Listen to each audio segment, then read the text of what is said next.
Yo estoy en el Centro de Biomateriales e Ingeniería Tisular, como se ha dicho.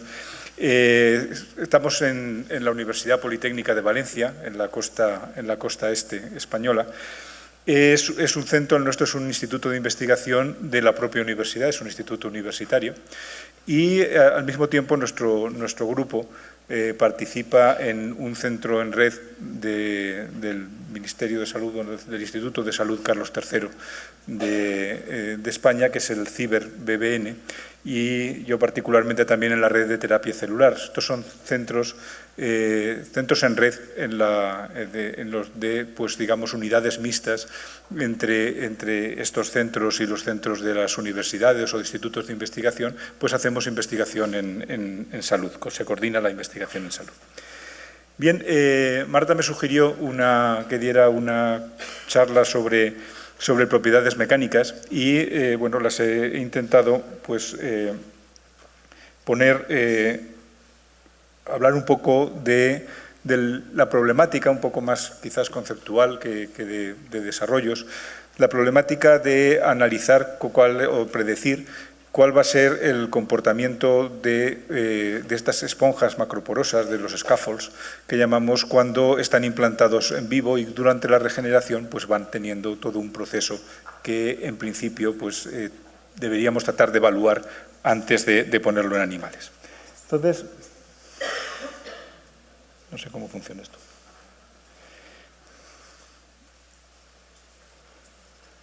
No veo el láser. ¿El círculo? Ah, vale, gracias. Bueno, entonces la idea es primero plantear un poco la problemática de cuál es la situación en la que se encuentra ese material normalmente polimérico, muy poroso, que se implanta en vivo. Lo haremos con un par de ejemplos de soportes macroporosos o de scaffolds, para tratar de motivar, digamos, lo que viene a continuación, que serán un poco algo muy breve, pero algo sobre lo que son las propiedades mecánicas de polímeros y tratar esencialmente de relacionar cuál es la movilidad, cuál es el papel de la movilidad molecular en el comportamiento mecánico y cómo en eso pues, la evolución de la regeneración en vivo pues, va a tener un papel importante. Luego, a continuación, pues, os hablaré de un modelo, una sugerencia. No es que pretendamos que sea una solución ni una panacea, sino una sugerencia de cómo analizar mecánicamente un scaffold de cara a que los resultados que obtengamos con ello pues, puedan ser predictivos respecto a lo que va a pasar después. En particular, que podamos hacer ensayos de fatiga mecánica. Scaffolds, ya digamos, ayer se presentaron muchas imágenes de estos materiales porosos, de qué materiales empleamos, etcétera. Solamente recordar, pues, en primer lugar, que hay muchísimas estructuras, pero que en general de lo que estamos hablando son de estructuras de materiales, muchas veces o la mayor parte de las veces queremos que sean biodegradables, pero algún ejemplo de bioestables interesante trataremos. Y que, digamos, lo que tienen en común es una porosidad muy alta, digamos, del 70-80% hacia arriba. Y estos materiales tienen arquitecturas porosas que van desde poros esféricos interconectados hasta la estructura inversa, que el material son como bolitas que están interconectadas.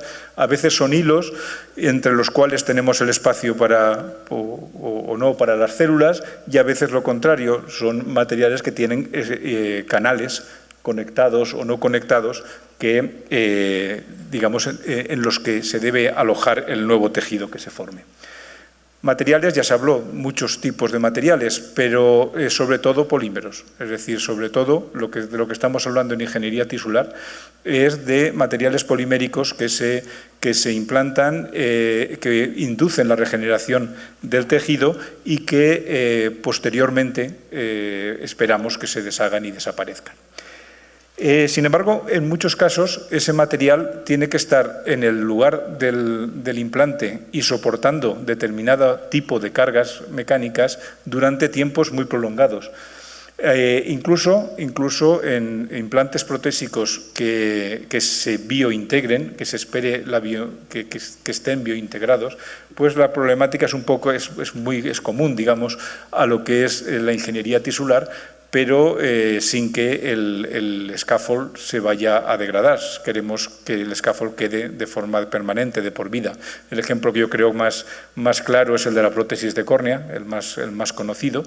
En el caso de la prótesis de córnea, pues pretendemos anclar una lente que va a hacer el papel de la prótesis.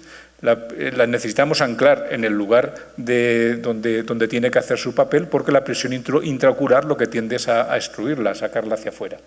Entonces, los modelos de las queratoprótesis, de la prótesis de córnea, quizás lo más asentado, es que esto se hace mediante un anillo de esa lente, a ser posible hecho en la misma pieza, pero si no soldado de alguna manera a ella, un anillo que es macroporoso, de forma que el tejido del estroma corneal va a crecer en el interior de esos poros, va a hacer un continuo y va a dejar anclado, digamos, para toda la vida, va a dejar anclada la lente impidiendo que se extruya. El problema ahí de ese anillo es que se debe suturar en el interior de ese estroma corneal, que es muy fino, del orden de medio milímetro de espesor. Ahí se va a hacer un corte en forma de sobre y se va a introducir un anillo que, depende de los diseños, a veces es extraordinariamente fino, del orden de 100 micras de espesor. Esta es una estructura de un anillo que estamos probando, de una prótesis que estamos probando en un modelo de conejo, donde lo que veis es una estructura de scaffold, es una estructura macroporosa, pero que está como aplastada, digamos. Se consigue un material que tiene pues esos 100 micras de espesor, que es lo que se aloja bien en el interior.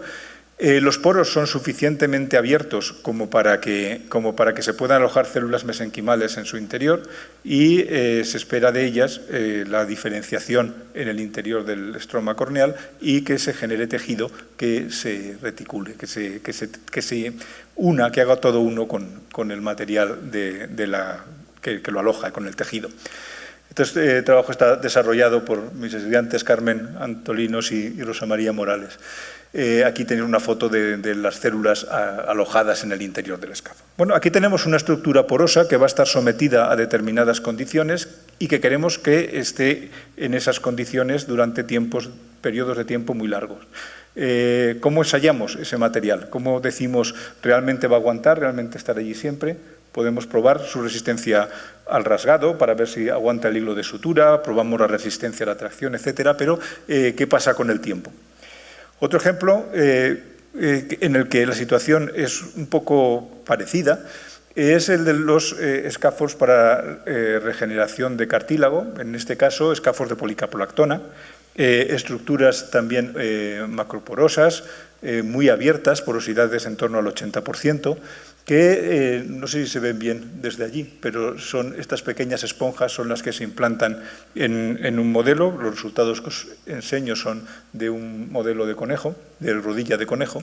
Estos son los scaffolds que están inmersos en agua, en un fluido acuoso, en una disolución acuosa. El trabajo es en colaboración con un grupo de patología de la Universidad de Valencia, de la doctora Carmen Carda. En este caso, pues bueno, se hace un implante en la tróclea de la articulación, en el cóndilo femoral, y bueno, ahí lo que tenéis es el aspecto que tiene la superficie articular después de 3 meses en el que se ha sacrificado al animal. ¿Cómo está ahí? ¿Qué es lo que hay debajo de eso? ¿Cómo está el scaffold en ese momento? Pues depende de qué material hayamos puesto. En este caso es un scaffold biostable, porque se quería probar la evolución del scaffold en el interior de la articulación sin, digamos, que hubiera que tener en cuenta la degradación del material. Y aquí veis un poco por mostrar la impresión de lo que ocurre. Lo que ocurre es que esto que veis aquí en blanco es el corte transversal de esa esponja. Lo que veis en blanco son las trabéculas del scaffold, y el interior, en colores azules por la tinción, es el tejido. Cuando se hace por análisis de imagen o por inmunotinciones, pues se ve que tenemos tejido cartilaginoso y tenemos también tejido óseo en las zonas de abajo, tenemos también vascularización. Lo cierto es que la situación que tenemos es esta, es la de un material que nosotros hemos implantado y que sus poros se han rellenado de un tejido que tiene las características, en este caso del cartílago mayoritariamente. Aquí veis otras imágenes más, digamos, con mayor amplificación.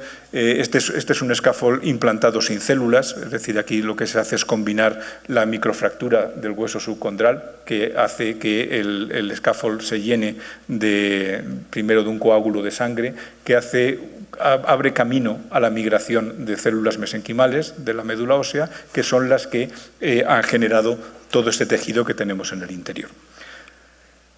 Y eso es progresivo, es decir, el relleno de los poros del scaffold no es algo que, digamos, ocurra en el momento del implante. Si lo vamos viendo una semana, 3 meses, 1 año después del implante, pues vamos viendo cómo los poros del material se van rellenando. Es decir, a lo largo del tiempo en que tenemos el material implantado, tenemos una evolución de lo que hay en el interior de los poros y, por lo tanto, una evolución de su comportamiento mecánico.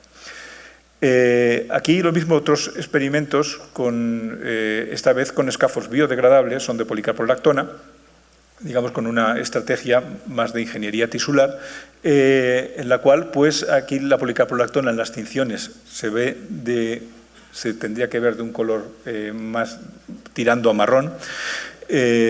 Están por aquí las trabéculas del scaffold, y lo mismo, el tejido esto se ha rellenado de tejido que proviene de células mesenquimales. ¿Vale?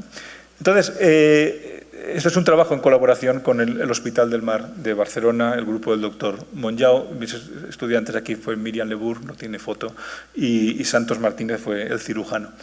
El scaffold es del mismo estilo, es de policarbolactona los anteriores eran bioestables, esto es de policarbolactona, pero digamos el mismo tipo de morfología. Podemos ensayar las propiedades mecánicas del tejido, del explante, podemos ver si realmente responde la característica mecánica, como en este caso, en el que hay un scaffold, responde digamos, o se compara bien con el del cartílago sano de la rodilla contralateral. Vemos que en el caso de que no haya scaffold, pues no lo hace. Este es el comportamiento del tejido sano, este es el comportamiento del tejido regenerado cuando solo se ponen células, cuando no se pone scaffold. Entonces, la cuestión estamos incluso en el caso de la policarbolactona, que es biodegradable, el tiempo de degradación es muy largo, es decir, es de esperar que ese scaffold se mantenga allí durante pues, más de 1 año seguro, incluso bastante más. Incluso en el caso de que sean degradables en menos tiempo, pues nos puede interesar analizar cuál va a ser la evolución del comportamiento mecánico durante la degradación del material. Y nos interesa pues poder hacer eso en experimentos in vitro, no estar recurriendo a experimentación animal para probar este tipo de cosas, o por lo menos para seleccionar unos materiales antes de empezar a... Entonces, de ahí viene lo que vamos a tratar en la charla, tratar de ver de qué manera podemos hacer ensayos de esa esponja que nos digan un poco más o menos cómo se comportará después in vivo. Entonces, en relación con eso, pues ensayos mecánicos hay muchos, yo creo que todos conocéis muchos tipos de formas de ensayar a compresión, a tracción de determinadas maneras y de extraer parámetros, valores como un módulo elástico, como el módulo en compresión, como el punto de yield, como el límite elástico del material, una serie de parámetros que, digamos, nos caracterizan mediante números el cómo se comporta el material. Pero si queremos llegar a conclusiones más allá de tener unos números y decir cumple o no cumple, que aquí no sirve de mucho, por esto que os he dicho, porque no es, hay una evolución en el tiempo, hay un comportamiento mucho más rico, mucho más complejo que simplemente decir el módulo es 0,5 megapascal y como se parece al cartílago sano, pues ya me vale. Es más complejo que todo eso, ¿no? Entonces, el intentar sacar conclusiones pues, te obliga un poco a ir al fondo, un poco a intentar entender cuáles son qué es lo que juega en cuanto a la respuesta mecánica del material, qué características del material están jugando.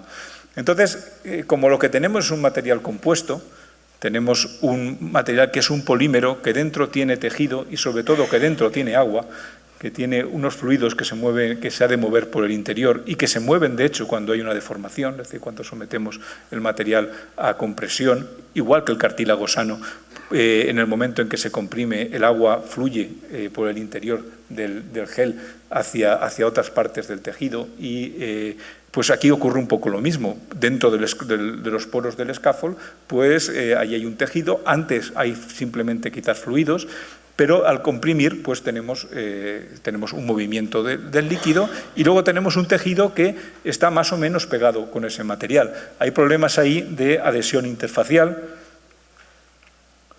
hay problemas de movilidad molecular, de permeabilidad del agua, hay una cantidad de fenómenos físicos que hay que un poco comprender para entender qué es lo que va a ocurrir allí o qué es lo que rige el comportamiento. Y entonces, dentro de eso, yo creo que hay que gastar 5 minutos en relacionar lo que es más importante en los polímeros. La propiedad, la respuesta mecánica siempre es una traducción de movilidad molecular. Es decir, el material aparece como más rígido o menos rígido en función de la capacidad de movilidad, de la capacidad de reordenamientos que tienen las cadenas del polímero en ese material, y si es un material compuesto, la capacidad de reordenamiento de todo lo que hay ahí dentro. Eso, dejadme explicarlo con un cartoon, con una imagen muy simple y con un ejemplo muy simple. Entonces, un mono de cómo pueden ser unas cadenas de polímero que sometemos a compresión. Entonces, unas cadenas de polímero que lo que tienen pues son unos grupos laterales y unas cadenas principales del polímero. Entonces, esencialmente, cuando nosotros apretamos eso, la deformación se obliga a que todo se junte y cuando se juntan las cadenas, por decirlo de forma simple, empiezan a tropezar unas con otras. Entonces, el hecho de conseguir deformaciones, añadir deformación, significa que los grupos moleculares pues, se tienen un poco que acomodar, apartar, colocar en posiciones que permitan comprimir un poco más.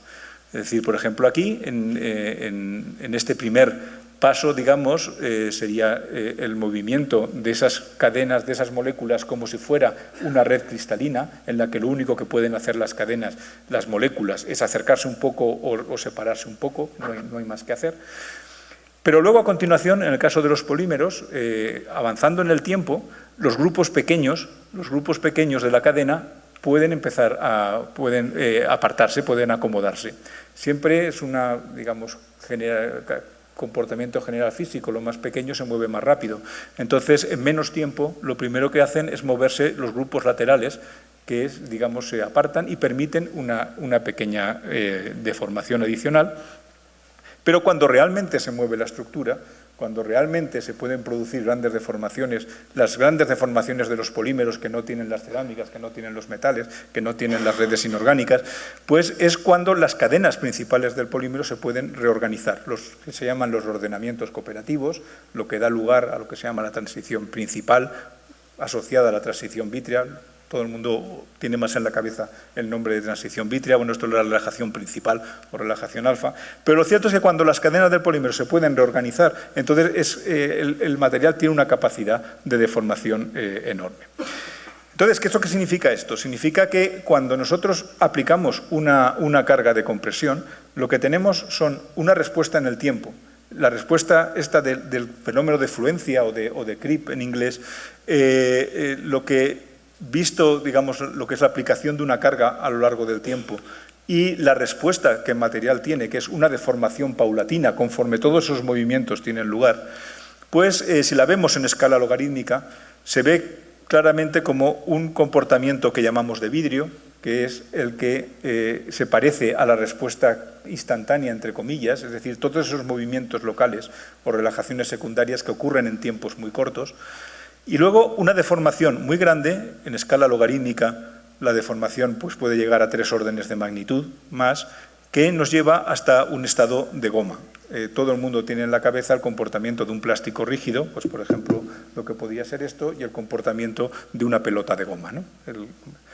Pero parece que sean como materiales distintos, sino cada material, cada polímero, es goma y es vidrio. Es decir, yo puedo coger una pelota de goma que yo la hago botar en el suelo y me vuelve a la mano, y eso tiene comportamiento de goma, recupera la deformación, es elástico, etc. Y bueno, esa respuesta la tiene porque en el tiempo, en este tiempo que yo le doy para que reaccione en el bote con el suelo, pues nos encontramos en esta región del material y por lo tanto el material ahí se comporta como goma.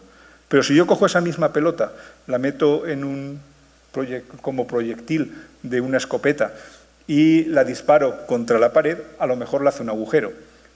¿Por qué? Porque entonces a la velocidad a la que llega a impactar contra la pared, el tiempo de respuesta que le da es mucho más corto y nos desplazamos en este eje de tiempo, nos desplazamos hasta los tiempos cortos y entonces se comporta como vidrio. Y el vidrio es algo duro, esto podría ser un vidrio. Entonces, el comportamiento es uno o es otro en función de la movilidad y no es una propiedad de los polímeros, es una propiedad general. Todo el mundo tiene en la cabeza cuando se tira a la piscina desde el bordillo, pues se tira desde cerca, digamos, despacito, por decirlo de alguna manera, el agua es amable, se aparta y tú entras. Cuando se tira desde el trampolín más alto, pues llega a mayor velocidad y el agua no se aparta y te enteras, ¿no? Si llegas en plancha te enteras, ¿no? Y eso me viene al pelo porque en nuestros materiales, con el tejido dentro, ocurre exactamente lo mismo. Es decir, en nuestros materiales tenemos, por una parte, este comportamiento del scaffold. El scaffold va a ser más blando o más rígido en función del tiempo que le demos para que responda. Pero, sobre todo, el scaffold va a tener agua dentro. Esa es quizás una de las características más importantes. Y la movilidad del agua en el interior del scaffold, el que tenga más facilidad o menos facilidad para migrar en el momento en que comprimimos, va a hacer que el material aparezca como muy duro o que el material aparezca como muy blando. Entonces, el agua es prácticamente incompresible. Imaginar que tenemos nuestro scaffold, lo llenamos de agua, todos los poros llenos de agua, y sellamos completamente el exterior. Yo le hago un ensayo a compresión y la rigidez sale enorme. Es decir, eso no se puede deformar. No se puede deformar porque el agua no es deformable. El agua es prácticamente incompresible. En cambio, si el agua tiene capacidad para migrar, yo aplasto la esponja como aplasto la esponja de baño, saco la esponja de baño y la aplasto, el agua sale hacia afuera y no cuesta ningún esfuerzo el comprimir. Entonces, se intuye ya que el comportamiento de ese scaffold que tenemos implantado y que está creciendo un tejido en su interior, el que ese tejido actúe en mayor o menor medida reteniendo, controlando o modulando la permeabilidad del agua en el interior de toda esa estructura interconectada de poros, va a determinar cuál es la propiedad mecánica del material. Y determina muchas más cosas, determinará también la evolución de las propiedades con el tiempo, determinará cómo cambia la propiedad mecánica del conjunto cuando va degradando el material, y explica, por ejemplo, por qué en cartílago, si miráis la literatura de qué scaffolds se plantean para cartílago, y uno piensa, tiene que ser un material rígido, tiene que ser un material blando, ¿qué se pone? Pues resulta que se ponen geles, que en principio son cosas muy blandas, se ponen scaffolds de policaprolactona, que en principio son cosas medianamente rígidas, se ponen fibras, se ponen partículas sueltas, se ponen materiales con comportamientos en principio muy antagónicos unos con otros y con respuestas que, bueno, tienen su valoración para unos y para otros. ¿Por qué sirven materiales muy blandos y materiales muy duros? ¿Por qué puede ocurrir eso? Pues porque la propiedad que realmente interesa es la del conjunto de ese material con el líquido y con el tejido y no tanto la del material en sí. Entonces, Bueno, esto es lo mismo, el experimento de relajación de tensiones y otros experimentos de cómo... es 10, es 10 minutos. Y otros experimentos de dinámico-mecánicos que nos pueden hablar de lo mismo y que nos muestran cuál es el papel que tienen muchas propiedades del material en cuanto al comportamiento mecánico.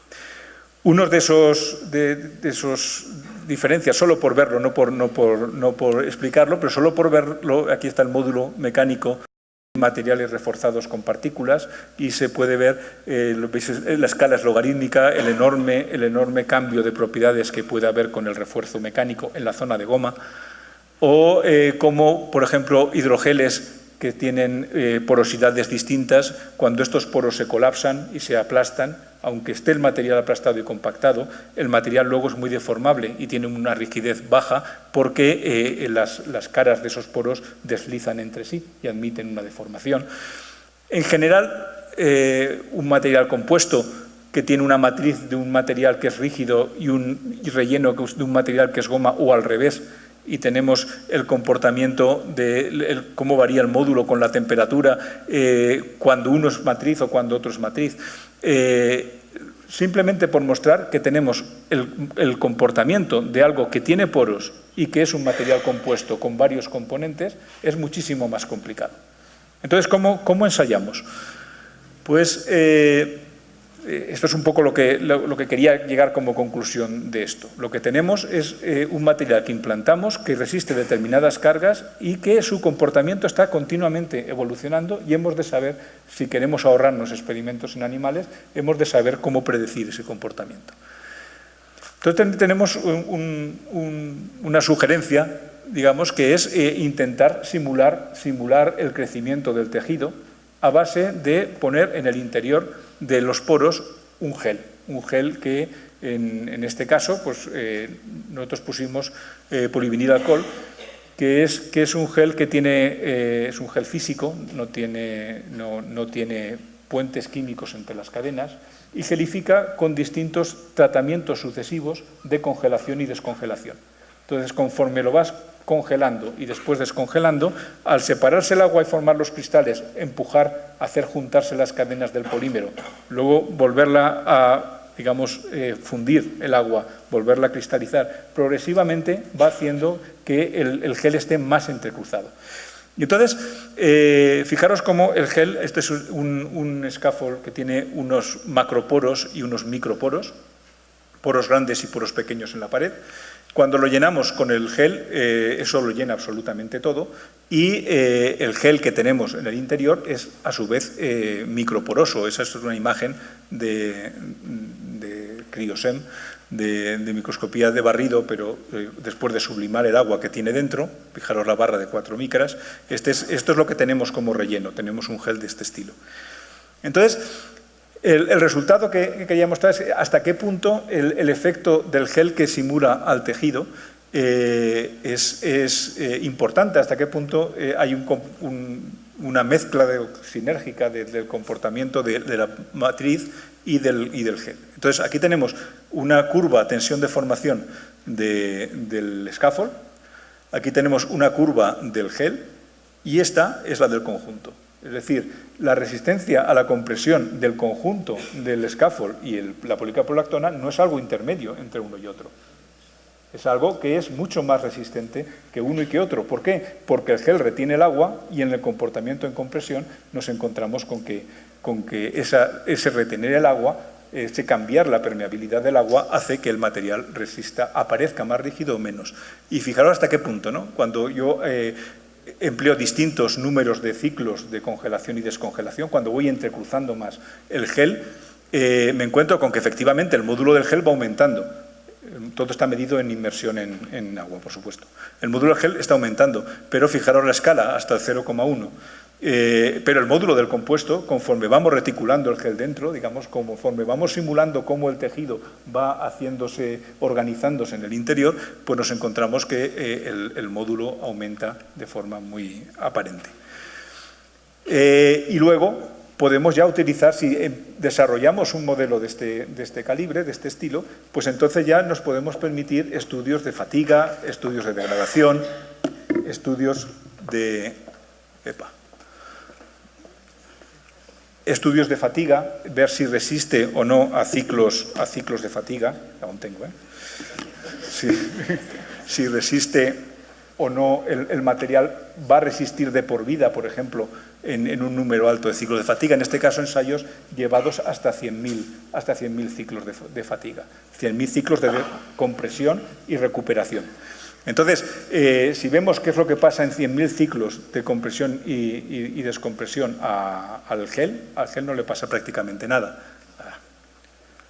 Al gel no le pasa prácticamente nada. Pero si vemos el scaffold, la esponja, aunque esté con agua o esté sin agua, vemos que este es el comportamiento, digamos, de inicio, el normal, y este es el comportamiento cuando han pasado un número alto de ciclos de fatiga. El poro se va colapsando, el material colapsa, se vuelve rígido y tiene un comportamiento completamente distinto. Se ve también en la morfología cómo se va colapsando. Pero ¿qué pasa cuando tenemos el gel dentro? Pues resulta que un material que podríamos pensar en descartar porque esto no va a aguantar, cuando tiene un gel dentro, el comportamiento, el módulo a fatiga, prácticamente no se nota cambio, no hay cambio significativo a lo largo de los 100.000 ciclos. Es decir, no tenemos la misma percepción del material de una forma que de otra. Este es otro estudio de fatiga, hecho esta vez cuando en el interior de los poros, en lugar de ese gel de PVA, empleamos un gel de fibrina, que es interesante porque, pues, por ejemplo, precisamente en cartílago, esa migración de las células mesenquimales pues, va a través de ese coágulo, de ese gel de fibrina que ha llenado los poros. Y también, bueno, se pueden hacer ensayos cíclicos con muchos ciclos de fatiga, se pueden emplear modelos, se pueden emplear modelos de los que se emplean para el análisis de fatiga de materiales normales y nos podemos permitir ya con modelos de este estilo, nos podemos permitir poner medios que ayuden a la degradación hidrolítica o enzimática del scaffold y estudiar de forma realista cómo va a evolucionar el material en el interior de él durante la regeneración. Entonces, como conclusión, pues yo resaltaría esto, ¿no? Resaltaría que merece la pena, digamos, el calentarse la cabeza, el desarrollar modelos experimentales que sean realmente predictivos, digamos, que no sean, digamos, simplemente ir al camino trillado, no sea simplemente ir a los ensayos convencionales, sino tratar de simular, pensar bien qué es lo que está pasando en el material, tratar de hacer un modelo para ese tejido, que puede ser tendón, que puede ser cartílago, que puede ser hueso, puede ser córnea, que tiene unas solicitaciones mecánicas particulares cada uno de ellos, y entonces desarrollar un modelo experimental y hacer un cribado de materiales que se van a intentar emplear en eso, en condiciones, digamos, que sean realmente predictivas. Y esto es todo lo que quería decir. Muchas gracias por la atención.